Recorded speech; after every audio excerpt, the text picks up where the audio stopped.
To check power restart status on your Samsung Galaxy S24 Ultra, swipe down the top of the screen and then tap setting icon. Scroll down the screen to find device care. Tap device care. Scroll down the screen. Under additional care section, tap diagnostic. Under phone section, tap phone diagnostic. Now tap power restart status to start checking its status. If there's no issue found during the test, your phone will inform you that the power restart status on your phone is normal. Here, you are also be informed that whether or not your phone recently restarted.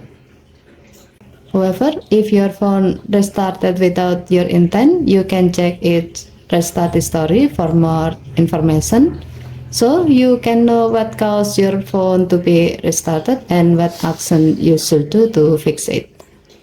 Okay, thank you for watching. Please help to like and subscribe. Have a nice day.